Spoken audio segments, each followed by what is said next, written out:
Welcome, everyone, to another day here at the Damage Report. A special day for multiple reasons. The normal special reason on Tuesdays is that we have Nina Turner, but it's especially special when it's Nina Turner's special birthday appearance on the Damage Report. Nina Turner, how's it going? It's going well, John. Thank you so much for wishing me a happy birthday. Love the Dragon Squad and the TYT family and just so many people from across the country. You know, it's nice to go. You know, sometimes you go on social media, you never know, you get a lot of hate. We know that as progressives. Yeah. It's especially nice today to have so much love being poured on me from across the world, actually, I should say. So thanks to everyone who's out there wishing me a happy birthday, especially those who are saying we want many more. So I can stand well, hopefully, yes. I would also like I thought it went without saying, but I would also like many more birthdays for both you and me. Yes, and you're right. Getting the nice feedback is always good. You never know when you're going to you're just going to tweet some random, I tweeted something about how I wish we had sort of like a mandatory period each day, akin to like a cultural thing like a siesta, but just to read quietly. Because I never have enough time to read everything I want. And someone responded something like, "Nobody cares what you think." And I was like, "What? First of all, I checked and you're following me, so you care a little bit. You do care. But also, I'm just joking about reading, man. Back off a little bit." So anyway, it's always nice when you get a little bit of positive feedback. It is, John. But you know what? Some people are not satisfied until they have dipped in and said something negative for no reason. Like, it wasn't even like you guys were having a philosophical debate about something. You know? I don't know. They just had to jump in. Exactly. Now, there can be good reasons to say negative things. I think Nina and I are going to come up with a few through the course of this hour. But we do have a lot that we're going to be talking about on this special birthday episode. We're going to be giving you some updates on COVID and a variety of different forms, actually a variety of different variants. So that'll be fun. We've got one of the world's worst bosses. We've got redistricting in a racially discriminatory fashion. We've got, hey, Devin Nunes has got a new job. That's exciting. How exciting for him. Some Bitcoin people found a way for me to even more hate that whole thing. So that'll be fun. And then near the close of the show, there's this video that's been going around today of this white supremacist being grilled about his relationship history. And that is interesting. But I decided to watch more of the interview it came from than a lot of the people doing the talking about it on Twitter. And I have found even worse stuff in there. So we're going to have that for you to close out the show. But long before that, if you wouldn't mind hitting the like button and sharing the stream, that would be great. And if you want to send us comments, tweets, super chats, all that, we'll be reading those as we go. And with all that said, Nina Turner, birthday girl, would you like to talk about some news? Yes, I sigh because I know we're about to, do our usual. But yes, let's go. If I had known more ahead of time that it would be your birthday, I would have done a better job of finding some positive news. But unfortunately, we're going to go with what we've got. So, well, you know what? We can do a do-over. We can reschedule my birthday for next Tuesday, and then you can put a little goodness in. That's very flexible of you. I appreciate that. Okay, so with that, let's jump into this video. What we've done over the course of time, we've quadrupled the size of our testing plan. We've cut the cost significantly over the past few months, and this effort to ensure insurers you're able to get your tests refunded means 150 million Americans will be able to get free tests. Complicated though. Why not just make them free and give them out and have them available everywhere? Should we just send one to every American? Maybe. Then what happens if every American has one test? How much does that cost? And then what happens after that? All I know is that other countries seem to be making them available in greater quantities for less money. Well, I think we share the same objective, which is to make them less expensive and more accessible, right? Every country is going to do that differently. And I was just noting that, again, our tests go through the FDA approval process. That's not the So in that video, we're having a bit of audio problems on our side. In that video, you see the press secretary talking about the progress of what the Biden administration is doing on COVID and being asked what I think seems like a reasonable question about why the government isn't just sending out the tests if they're so important and they're a relatively low cost in comparison to other preventive techniques way to stop COVID from spreading. Why don't you just send them out free of charge to everyone? And Jen Psaki did not appear to think that it was a reasonable question, and sort of mockingly talked about, well, do you even know how much that would cost? And I don't know, Nina, like, I think that there's been a lot of unfair criticism of the Biden administration's COVID response from right-wingers who are openly advocating for people to get COVID. But that said, I thought it was weird of the press secretary to so mockingly put down an idea that, as we'll get into, some jurisdictions are actually already doing. Yeah, sure. And I agree with you. And both things can be true at the same time. The fact that right wingers are going to right wing no matter what, even if the administration is doing some things right. But, Jen Psaki comes off like this quite often. She did the same thing with April Ryan when she was asking about voting rights, and also the vice president, that I thought was very arrogant in her response, especially to somebody like April Ryan. And all the reasons why tone in that way to a Black woman can be seen. So I totally agree with you. The way that she responded to that, very defensive and very arrogant. And I think in some ways, whether she knows it or not, she really is validating the feeling of the elites in Washington being very much out of touch. Your job as a press secretary is to really, certainly do the president's bidding, no doubt, but there is a way that you can do it depending on what the question is. I'm not saying be a rollover for anybody. I don't think that is the role of the press secretary either, but depending on the situation, you got to handle those situations appropriately. And in this case, asking that question is indeed a fair question. This country must do more for us nationally, and it must be more of a leader internationally when it comes to helping other countries that are not as wealthy and fortunate as we are. Exactly. No, I think you're totally right. And as you said, two things can be true. Like, you could have fair questions, and you can also have, like Ducey's kid continually trying to score points for Fox News. Like, both of those things can happen. In this particular case, I don't think it's crazy to send them out to everyone. I'm not saying it's obligatory that they do that, but New Hampshire had a program to do that, of providing free rapid tests to people. They eventually ran out. They would need more funding, but it's also a demonstration of that it was a popular program that they did that. Austria, by the way, has started offering free in-home coronavirus self-testing as part of its testing offensive. They have anyone aged 15 or over can get test kits for free from pharmacies, up to 5 free tests per person per month.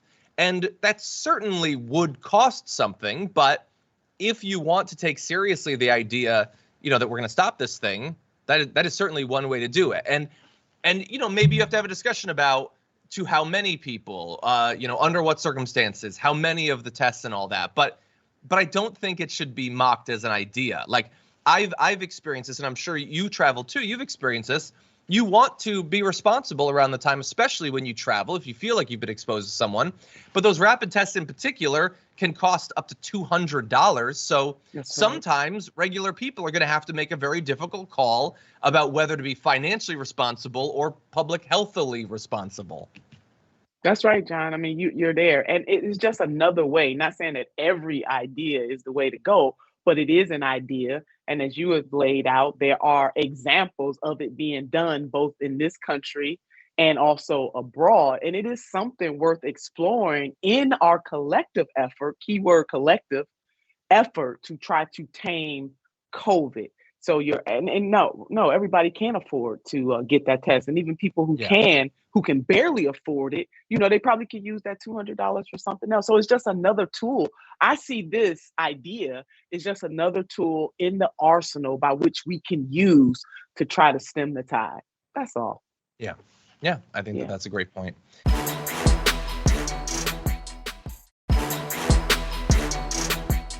And let's talk a little bit about the Omicron variant. We're now getting a little bit more used to the idea that it is going to spread, and it certainly is.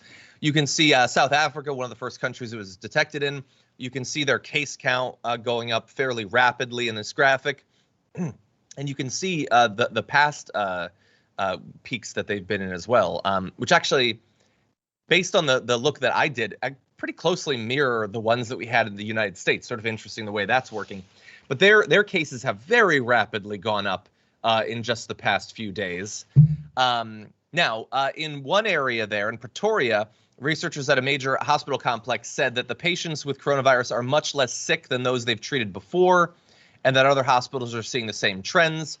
And I feel like around the globe, we've sort of been hoping that maybe it'll be the same here, that sure, it's going to spread very rapidly, and that apparently is the case, but that it might be more mild. In Europe, there are early indications that the cases may be comparatively mild as well. In Britain, the government said Monday that the number of Omicron cases there had climbed to 336, 2.5 times as many just last Friday. Denmark had quadrupled their numbers as well. Still comparatively low numbers of cases in comparisons to things like Delta because it's just beginning to spread. But the hope is that it will be kind of mild. And in advance of that happening here in the US, or as it's beginning to happen, we have these conversations about, spreading the test for free. New York is also going to be mandating vaccines for employees at a number of different private businesses, 184,000 businesses, although that will face legal challenges, and we'll have to see if it ever actually goes into effect. But I'm not sure that we've spoken since this whole thing started up with Omicron. Nina, what are you thinking about what you've seen so far? We definitely have to have the conversation. We know that the virus is going to mutate. The viruses mutate. That's what they do. We are not at a stage yet in this country or in the world where we have, again, the word I'm using is taming of the virus in the same way that we do with the flu. We have to get there. We're not there right now. And the Cron, as shorthanding for that, definitely is something that we have to be concerned about and be concerned about it collectively. So I'm really glad that people are taking steps. I know the debate, John, but I think it is worth the debate about whether or not the government should mandate or not. We've had discussions before just overall about mandates themselves, how kids have to have certain vaccines, for example, before they can enter school. Should the COVID virus and all of its mutations be part of that type of government mandate or not? But we definitely have to have the conversation, and hopefully we will come to a good answer for that using medicine and science as our guide and not partisan politics as the guide. And it is very unfortunate that it has turned into this just for the sake of it, John. Just flat out, you want it, I don't want it. You're on the red team, I'm on the blue team. And whatever you say, no matter what, you tell me the sky is blue, I will say that it's greenish or bluish just because I don't want to agree with you. And I think that's what's happening with this virus and the conversation that we have around it, which is more than unfortunate because people are losing their lives and their livelihoods because politicians can't get their stuff. Please fill that in with something stronger together. Yeah, we're gonna be very cautious with our language. It is a birthday after all. Yeah. But yes, you're right. And look, in terms of that conversation you're talking about, I do a lot of targeted looking at case counts and stuff like that. I'm one of the few people probably that still does that, but also just sort of absorbing what people are saying. And it really is feeling like even more so than at previous points in the pandemic that people are mostly just yeah, it's rough, but what's going to be done? I mean, you have more and more of the people that for a long time have been pushing ivermectin and hydroxychloroquine, just trying to get their audience totally ready for the fact that they're going to get sick. So don't worry about it. Just take monoclonal antibodies. I mean, what is it? A couple $1,000s a dose or whatever. And so I'm a little bit worried about the resiliency of the population going into what is likely to be another rise in cases during the winter. So we'll have to see, what sort of response, if any, nationally we have to that. And John, can I make another point on that point? This is another reason why we should have universal health care, that we should have Medicare for all. And if this pandemic does not get us there, which obviously it is not, because some politicians are still dug in on this, I really don't know, to a broader question and discussion as a nation, I really don't know what is going to get us there if something like this doesn't motivate and move the politicians in this country, some of them, because there are others, as we know, on the progressive side who have been fighting for this and continue to champion it. And bigger than politicians, when you have nurses who have been saying this for a very long time, as they have advocated for Medicare for all. But just the fact that crises of this magnitude, I guess is my better point, does not move elected officials to act, and to act with all deliberate speed and with the fierce urgency of now, we have bigger problems that this virus, that this pandemic is just continuously making us aware of. Yeah. Well, let's go to one last little, I want to do an update, a last little angle in this area. So has Fox actually found a line that the people appearing on their channel can't cross when criticizing the government on COVID? Well, probably not, but maybe, because Lara Logan's sort of been absent for a while, ever since she said something pretty, I would say, incendiary. In case you didn't see what she said last week, here is a bit of that video. It's cheap to treat. Medicines are available all over the world, and it has death rates that compare very much to seasonal flu. Moment, what you see on Dr. Fauci, this is what people say to me, that he doesn't represent science to them. He represents Joseph Mengele, Dr. Joseph Mengele, the Nazi doctor who did experiments on Jews during the Second World War and in the concentration camps. And I am talking about people all across the world are saying this. So, Dr. Fauci is Mengele. He is a Nazi who does experiments on people. That seemed like a crazy thing to say, and maybe they agree, because Lara Logan, who had regularly been appearing on the network, seems to be gone since then. She's not done talking in that way on things like Twitter. She's continued to attack Dr. Fauci, retweeting and liking tweets, bashing him as a Nazi.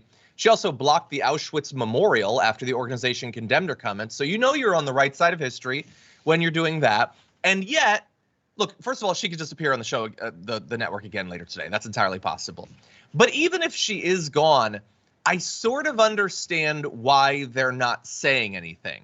They may not want someone like Lara Logan calling Dr. Fauci a literal Nazi, like, war criminal. But they also don't want to make that a standard. Because interestingly, on the same day when Lara Logan made her comments, Tucker Carlson called Dr. Fauci an even shorter version of Benito Mussolini, a fascist leader, authoritarian, a dictator.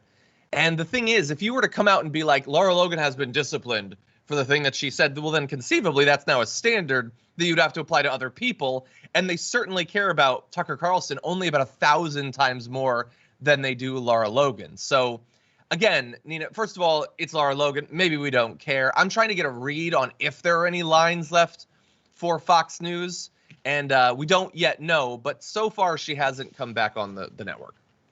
Yeah, Johnny, your point is well taken. You know, God forbid they challenge their cash, you know, the person that's bringing in the big bucks for the network. So they will have a double standard here, because if they, you know, come after her hard, they will definitely have to come after Tucker. And I don't see them doing that in the foreseeable future. He would have to do something pretty horrendous by their standards, not our standards. By their standards. Right, Yeah. by their standards, for him to be sent to the principal's office and then maybe suspended. So that's far from happening. Yeah. Well, I've always sort of found this to be an interesting thing, like, you know, socially in government, like, are there any norms that still exist socially? Are there still any social norms? Because, like, Fox last year, most people don't even remember this. They got rid of Trish Regan. Supposedly, like, they're not being very clear about why they did that last year, but supposedly it was after her coronavirus comments, where she had a sidebar graphic saying coronavirus impeachment scam.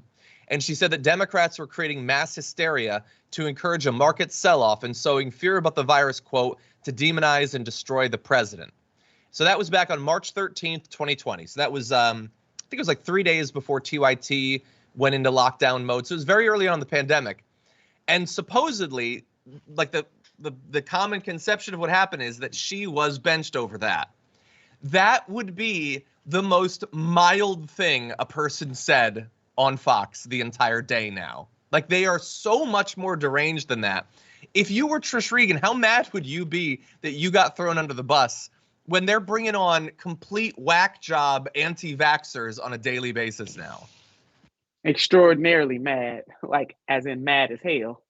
Mm-hmm. They have really no standard. I think they just making it up as they go along, and it depends on who the person is and what their position is in the universe, how they mete out the punishment. I mean, that's what it seems like to me. Yeah, as an external observer, it certainly does. Okay, well, we are going to do a somewhat radical thing. We're going to try to get our audio problems fixed. We're going to be taking an actual hard break. We might be gone for a few minutes, but the show will return, so don't go anywhere. You're going to see like a holding pattern for a bit, but we'll be back with a lot more news after this.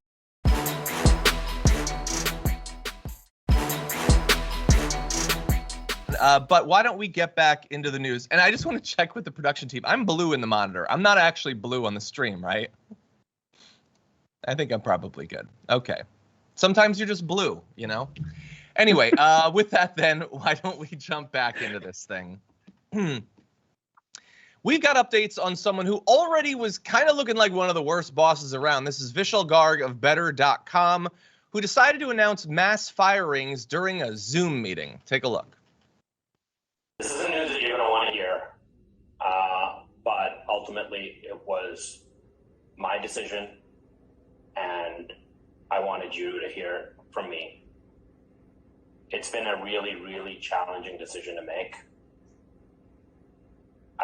This is the second time in my career I'm doing this, and I do not want to do this. The last time I did it, I cried. This time I hope to be stronger. But we are laying off about 15% of the company. Efficiency and performances and productivity. If you're on this call, you are part of the unlucky group that is being laid off. Your employment here is terminated, effective immediately. Okay, Nina, we know what companies are like and how they treat their workforce. We're not really generally surprised by much. That is, my heart breaks for 900 people sitting on that call and not knowing until that last minute that, sure, something terrible is going to happen, but everyone on the call is going to experience it. That is absolutely horrendous. Yeah, he's a coward, clearly. And he was taking all that time to get to the main point because he is a coward and there was no sincerity. You cried? What you crying for? Because you okay. You a multimillionaire, so ain't no need for you to shed tears. He didn't have to do it that way. And also, John, you know, whether or not it's truly about efficiency or just he doesn't give a fill in the blank about his employees, there are packages, you know, severance, all kinds of things this man could have done. But what a heartless way to let employees go. And people always say, especially around this time of year, because we have some, you know, I do thank God that we do get some, you know, people do start to think, oh, it's around Christmas, maybe I should be a little kinder, but it doesn't last, you know. I'm glad for it, but it really doesn't last. So I will say, especially at Christmas time, but people got to eat and pay their bills even beyond Christmas. The man is a coward, flat out. It would be like, and again, it'd be bad. 900 people on a Zoom call. Yeah. Like you gotta individually communicate with these people. Like, is that too much to ask? Like, and their response might be, yeah, but we fire so many people. How could we do this? Well, but that's sort of a problem too. I feel like that should be worked on. But to do it in that particular way, and then, as we alluded to in the intro, that's from last week. It gets worse. So eventually comes out and says at least 250 of those terminated had been effectively stealing from the company by working just 2 hours a day, saying, you guys know that at least 250 of the people terminated were working an average of 2 hours a day while clocking in 8 hours plus a day in the payroll system.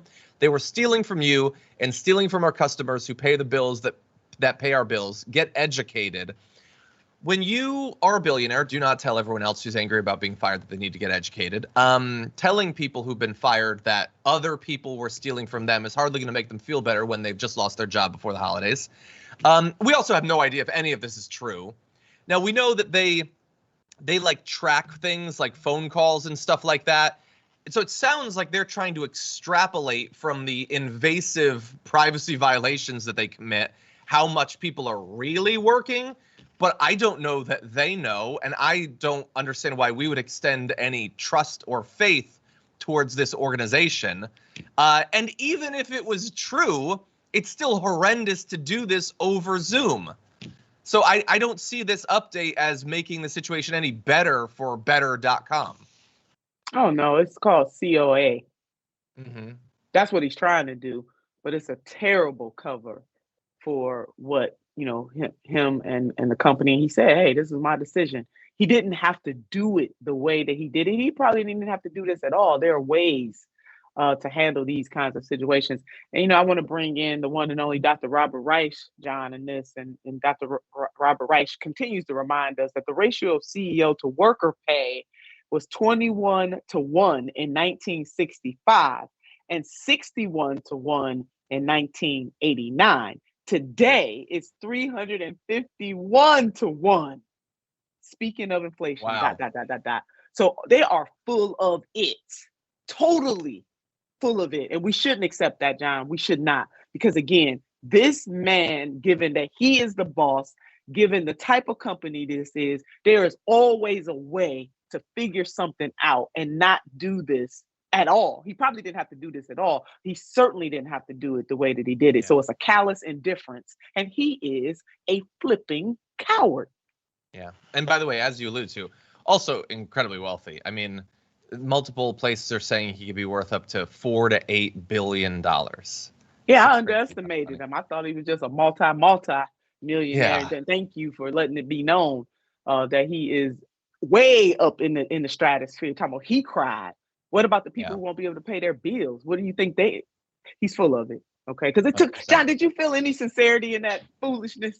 He tried. He tried. Because he was lying. He was stumbling. Yeah, I don't know. Like, I just think about the home he is broadcasting that Zoom out of, what that must look like. By the way, a little bit more information about this individual.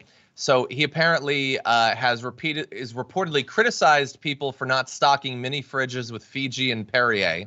So that's fun. He once threatened to burn a business partner alive, saying he was going to staple him against an effing wall and burn him alive. That was back in 2019, so, ancient history. He once also sent an email to employees, and I don't even know what to make of this. He says, "You are too damn slow. You are a bunch of dumb dolphins. So stop it right now. You are embarrassing me. Almost as much as a billionaire calling people dumb dolphins embarrasses me." That last part I added. He actually called his employees dumb. What is your problem with dolphins? And they are intelligent creatures. I don't. Why? It feels like the only people that make huge amounts of money are the most reprehensible individuals in our society sometimes, Nina. It can be very. It just feels like that. I know. So, we do have some good people of means. And what I mean by that, they do understand very clearly that the system is rigged and they're using their position and their station. There's a group called the Patriotic Millionaires, for example, is one such group. We need more people of those merits and means to, not merit, but of those means to join those groups. But you took the words right out of my mouth, Dumb dolphins. Shows how much he knows. Dolphins are incredibly intelligent creatures. And this particular CEO is showing that he is not. But abusive thing to say. He's a bully. He's a bully. He's definitely dumber than your average dolphin. And now I kind of want to start a spinoff of the Dragon Squad for aggrieved workers who've been disrespected, called the Dumb Dolphin Squad. We'll work on it. We'll make a shirt. By the way, our producers found, so this, like, they are feeling emboldened, the CEOs coming out of this pandemic. And why wouldn't they be? Here is, so Manny Fidel, friend of the show, we've interviewed him before. He shared this advertisement from Creation Organic saying, still looking for that special person. You know the one, actually available, has an open schedule, doesn't cry, is never late, has no excuses, works hard, has no bull S, smiles no matter what. That one. Think you might be the one? We're hiring. Shut up, Creation Organic. Seriously, I'm looking for a boss like that. Like, why? Like, it's like those shirts that are like, I'm with stupid. Why are you insulting your, like, prospective employees right off the bat? I don't get it. I don't get a lot. That's it. And they're really making a Creation Organics. That sounds like a pretty cool name. They done messed it up for me, John. I know. They ruined it. I might have gotten a juice there or soap. Yeah. I don't know. Over. Or both. Yeah. Anyway, okay, with that, let's jump to something very different. Let's launch into this video.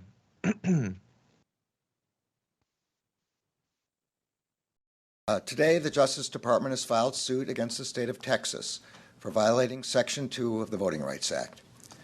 Section 2 of the Voting Rights Act requires that state voting laws, including laws that draw electoral maps, provide eligible voters with an equal opportunity to participate in the democratic process and elect representatives of their choosing. The complaint we filed today alleges that Texas has violated Section 2 by creating redistricting plans that deny or abridge the rights of Latino and Black voters to vote on account of their race, color, or membership in a language minority group. So the DOJ has now announced that they're going to do something about at least one of these incredibly gerrymandered new voting maps that's come out. In this case, in Texas, because of the clear racially discriminatory impact of the new map. And I want to give you a little bit more information about this. So we're going to jump ahead slightly. They moved from 36 to 38 seats. And as a result of that, that was caused by the population growth, with people of color making up 95% of the growth. So that's why there are more seats. Despite that, they went to majority white areas. They're going to produce congressional districts with white people choosing effectively who is going to represent them. The new maps continue to give Republicans a hold on 25 out of 38 congressional seats, despite the fact that statewide elections in Texas are now a matter of a couple of percentage points. So perhaps not as biased as some of the maps we've seen that are giving Republicans like upwards of 80 to 90% of the representation in literally in states that Biden narrowly won. But what we're seeing there, Nina, is Texas is no longer bound by the Voting Rights Act because they annihilated it. Previously, they would have had to get it pre-cleared because of the obvious history of racism in the state. But now they don't have that. And there's no prohibitions against gerrymandering. And so they're just going to lock in even more. They doubled the number of safe Republican seats. Despite the state moving towards blue, it is now more thoroughly and durably Republican and white. Yeah, it's called "We're Gonna Rig the Game No Matter What," and we don't care if y'all know it. I mean, this is blatant as hell. I'm glad to see the DOJ stepping in. AG Garland better get ready to work it. He will be working this, him and his team, all over the country as Republicans are doing this in most state legislatures where they are in control. And let me do this public service announcement, and John, will continue to say this ad nauseum because it really makes no sense. They did this 10 years ago, or more than 10 years ago now, but they did this in 2010. And they got the repeat after the census in 2020, where in 2021, people have to run on these maps in 2022.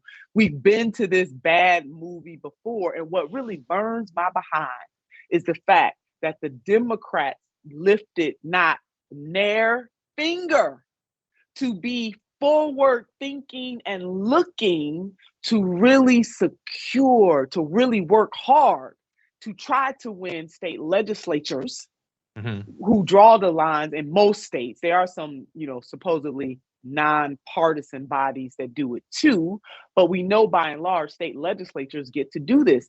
While Democrats continue to only focus solely most of their energy, their political energy, on the Congress and on the presidency, GOP is taking total control. They have just taken over in most state legislatures across this country, and also governor's mansions. You cannot secure democracy itself by not putting the requisite investment in making sure that we have more than a fighting chance to be a force in state legislatures. And look, both parties do it, don't get me wrong. So I'm not excusing anybody. Gerrymandering is wrong.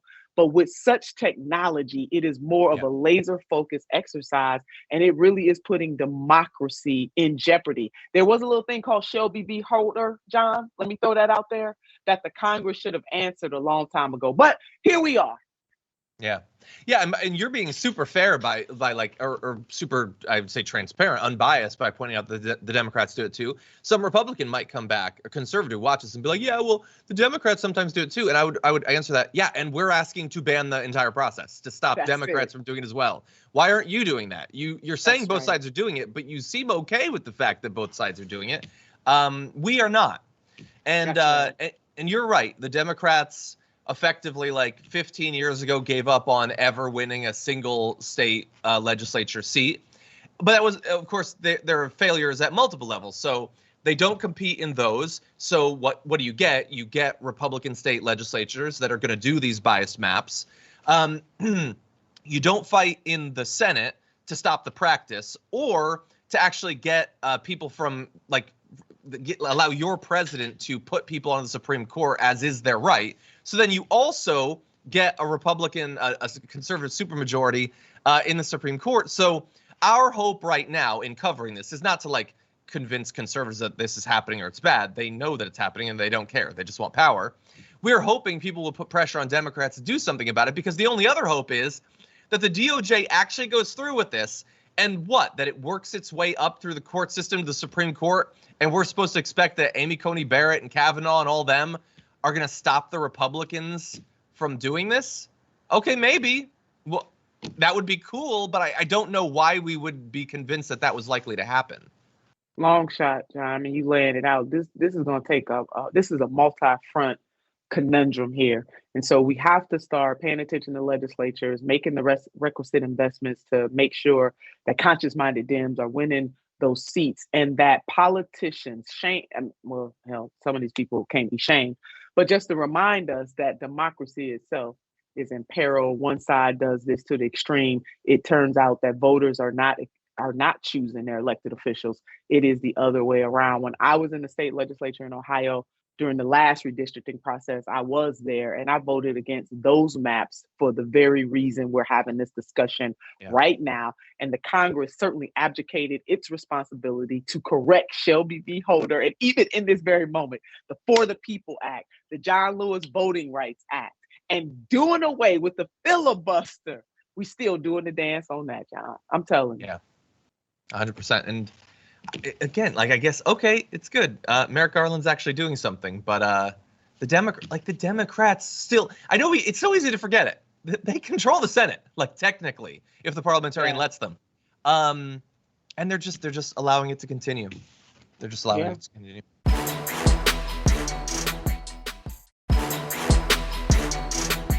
Okay, I wanted to let you all know about one other thing, and I'm going to be promoting this for the next couple of weeks. So most of you are probably familiar with Matriarch and Nomi Khan's friend of the show. It's an organization that aims to get more progressive working class women into office. And so what they're going to be doing next year, so January 29th, they're hosting a full-day digital campaign training event for candidates and prospective candidates that might want to run. So they want to train a bunch of people and get them ready for this process so that we can get the best people possible into Congress. They're looking for teachers, nurses, Amazon workers, Starbucks employees, anyone out there working that wants to make a positive change in the system. And so if you are potentially interested in that, then go look up Matriarch. They have a great web presence. You can find out information about that. But what they would really like is fundraising help so that they can hold this event. So what they're trying to do is raise $30,000 to cover the ticket costs of as many women as possible. And what you can do is you can go to secure.actblue.com, and they have matriarch-movement. We'll find a way on our social media that we can send this link out. But if you would like to help to get more progressive working class women into office, Matriarch is going to be doing this, but they do need financial support for that. By the way, we're going to be having Nomi on soon to talk about this more in depth, but that's out there as well. Okay, with that, Nina, you ready to talk some more politics? Let's go. Oh, don't be so eager. I'm about to show you a face you're not going to want to see. Let's jump into this video. I'm David Perdue. I'm running for governor to make sure Stacey Abrams is never governor of Georgia.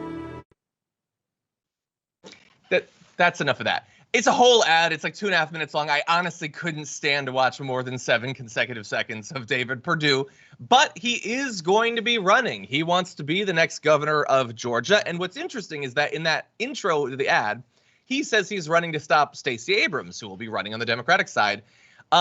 He first has to win the primary, though, because they do have an incumbent, Brian Kemp, who's currently holding the seat as a Republican. But Perdue is just jumping right past him. And I get why Perdue would be so confident. I mean, the voters of Georgia just rejected him less than a year ago. I mean, why wouldn't you be all super eager to run again? But interestingly, despite the fact that he is challenging a sitting incumbent, Donald Trump has already endorsed him. And so it is likely that one of the two, Kemp or Perdue, will end up going up against Stacey Abrams. We don't know for sure, but it certainly seems likely. Nina, what do you think about these potential pairings and the fact that Trump is coming down on the side of Perdue? Well, I'm not surprised that Mr. Trump has injected himself into this race. Perdue better watch out because, he will stab you in the back real quick. That hopefully he understands that. But let me go back to just the portion. I'm glad you only played a portion because I couldn't stomach any more of that either. Georgians, this man is not running to make your life better. I mean, did you pick up on that, John? I kind of doubt it. Yeah, he made it very clear that the reason he is running is to stop Stacey Abrams, not to deal with your quality of life, not to uplift Georgians, whatever his agenda may be in terms of the people of the great state of Georgia. He is just running to stop Stacey Abrams. It reminds me of what Senator Mitch McConnell once said, when President Obama in 2000, when he won, he made it very clear that our goal is not to do right by the people, even by their standards, whatever they believe. No. It was to make President Obama a one-term president. I'm having flashbacks to that. So Georgians, you at least deserve somebody, whether you agree with their politics or not, who are running technically to do something to make your life better and not just simply to stop another person. We know that's like the small print, John, right? That's usually the small print. You don't do that in your introductory video. That's true. I want to be fair, though. I do think it's mainly about stopping Stacey Abrams. I also think, though, to be fair to David Perdue, he probably also wants to use the seat to personally enrich himself. Because that's what he did in the Senate. I mean, the guy is like running for the governor spot again. He should be in jail. Like, he and Kelly Loeffler spent 2020 trying to personally profit off of secret information they had about the pandemic. And people didn't seem to like it. That's got to have been one of the reasons both of them were thrown out of the Senate. And yet he thinks he can run again. So that seems to be his motivation. But why is Donald Trump supporting him? Is it about Perdue and his record, his knowledge of the issues? I sort of doubt it. I think it comes down to which of the two, Perdue or Kemp, is going to be better for Trump in a very particular area in a couple of years. And to demonstrate this, bear in mind that Perdue spent the latter months of 2020 pushing Trump's lie that the presidential election had been stolen after Trump threatened him with mean tweets. So he had said, to fight back, we simply have to be united. Unfortunately, today we are divided, and Brian Kemp and Brad Raffensperger are to blame. So he's saying Brian Kemp, Republican governor, Raffensperger, Republican Secretary of State, betrayed Trump and screwed over the Republicans by not overturning the results of the Georgia election. Presumably, if he had been in charge, or if he's in charge in the future, he would be willing to step in and help Donald Trump to win an election he didn't win. Now, of course, they're missing the fact that even if he'd won Georgia, he still would have lost the election. But anyway, Trump seems to be trying to get allies into key positions so that he can challenge or overturn the results of an election. Even Raffensperger, by the way, who sort of did the right thing last year, this year has been doing complete sham audits of the results of like Fulton County and things like that to try to reassure Trump that he's willing to politicize these elections. So I would just say the stakes between Kemp and Perdue or Abrams are obviously incredibly high. I can't imagine them being higher in a governor's battle. But if this is being designed to potentially influence the 2024 presidential election, even more so, it's important that Stacey Abrams or a Democrat wins that race. Any other thoughts? Well, you bring up a very important reminder, John, and never let us forget it, that 99% of what Trump does, all roads lead back to how it edifies him, period. and you're right. That's why the endorsement is there. And also I want to thank you for just, reminding me, but that at least Purdue, I guess on the bright side of that video is being very transparent about his motives. 100%. Something to be said about knowing who you're dealing with. Exactly. Most of our job is just trying to make sure everybody knows who we're dealing with. That's it. Okay.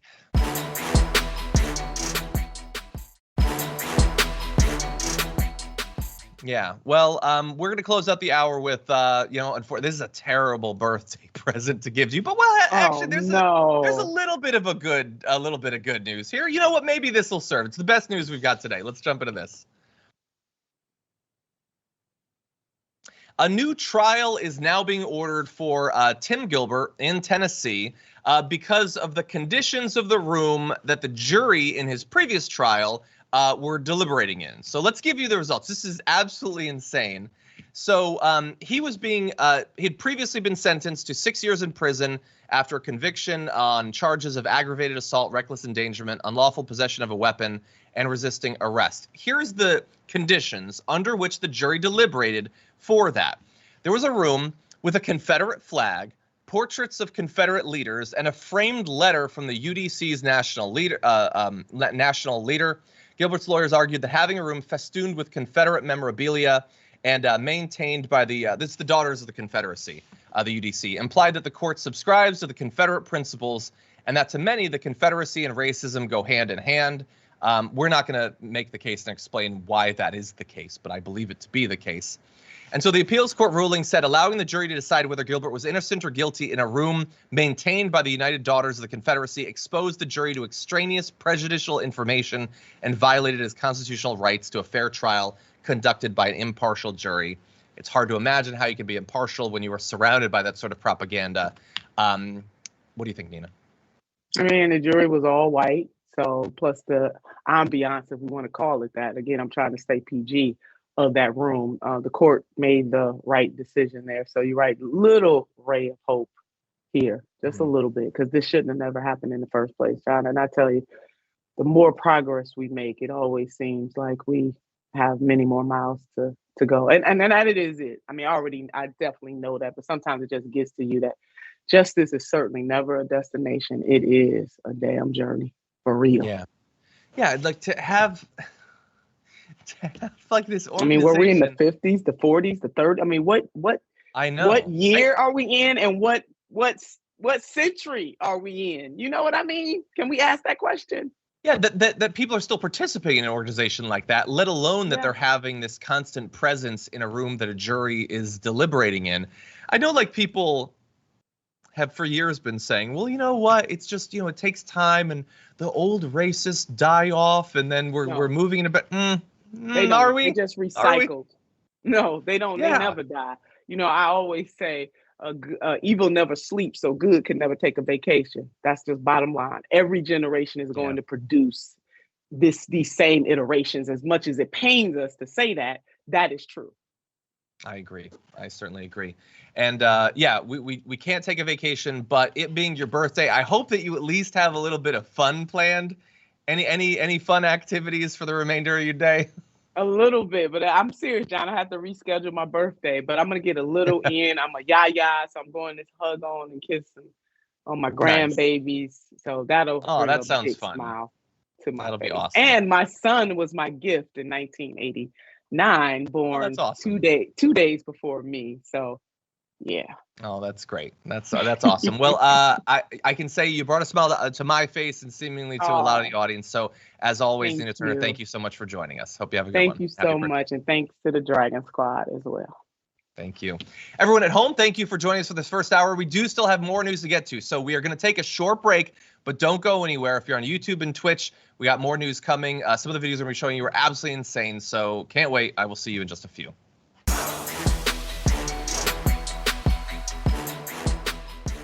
Thanks for listening to the full episode of The Damage Report. Support our work, listen ad-free, access members-only bonus content, and more by subscribing to Apple Podcasts at apple.co/TYT. I'm your host, John Adarola. I'll see you soon.